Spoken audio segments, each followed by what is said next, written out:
Fakta terbaru terungkap dari sosok gadis cantik di Magelang yang sebelumnya ditangkap karena maling motor. Kapolres Magelang, AKBP Yolanda Evelyn Sebayang menjelaskan dalam konferensi pers kemarin, jika cewek tersebut bukan hendak mencuri motor.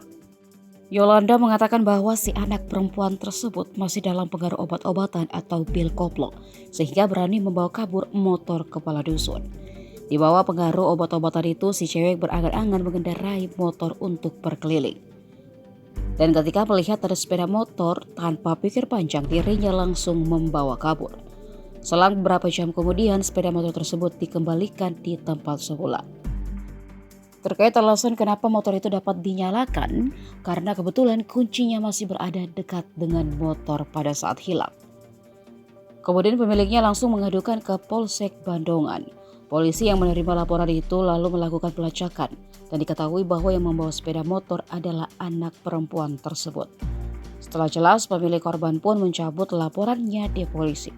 Oh, motor iki. Ya, Ngerti ora sih dicolong? tahu.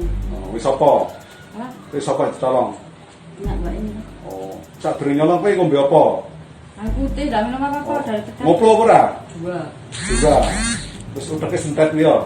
Oh, terus Kemarin pada tanggal 12 April 2023, Polsek Bandongan mendapatkan laporan terkait adanya pencurian kendaraan sepeda motor. Dan setelah hari ini kami melaksanakan klarifikasi terkait dengan kejadian tersebut, bahwa berita yang viral di media terkait ditemukannya seorang anak, ini adalah seorang anak wanita yang masih berusia 15 tahun, di mana kejadian kehilangan sepeda motor yang terjadi di Dusun Kuangcen di Bandongan. Hal tersebut bukan berniat untuk mencuri.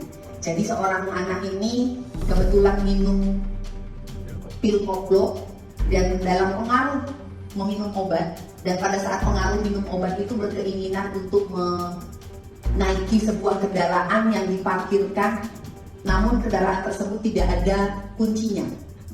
Dan pada saat di starter, motor tersebut nyala dan anak ini berkeliling sampai dengan ke kota, sampai ke Rindam, kurang lebih berkeliling sekitar 2 jam, berkeliling di kota Magelang dan kembali ke tempat yang sama dan memarkirkan kembali motor itu dan meninggalkan motor itu.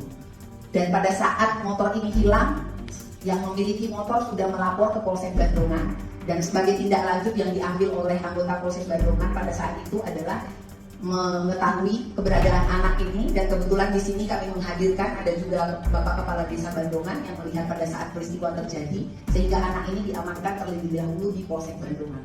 Kemarin kami tidak langsung bisa mengklarifikasi kejadian ini karena pada saat kemarin anak ini masih dalam pengaruh obat, masih dalam pengaruh koplonya. Dan hari ini saya langsung juga tadi sudah bertemu dan menyampaikan dan menanyakan seperti apa kejadiannya, dan berhasil atas pemeriksaan dari seluruh anggota terkait kejadian ini bahwa si pelapor sudah mencabut laporannya dan tidak mau melanjutkan laporannya karena yang bersangkutan mengetahui bahwa anak ini membawa motor ini di dalam kondisi pengaruh obat. Dan pada saat ini setelah anak ini pun bisa diwawancarai, dan kita mengetahui bahwa anak ini masih di dalam pengawasan DP4KB, sehingga di sini pun kami menghadirkan dari DP4KB bahwa beberapa kali anak ini diketahui mengkonsumsi pil koplo, dan dalam hal ini masih di dalam pendampingan, sehingga penyelesaian dalam kasus ini kami akan melaksanakan diversi untuk kasus ini, dan anak ini dalam pengawasan tidak hanya DP4KB namun akan memiliki kewajiban untuk lapor ke Polres.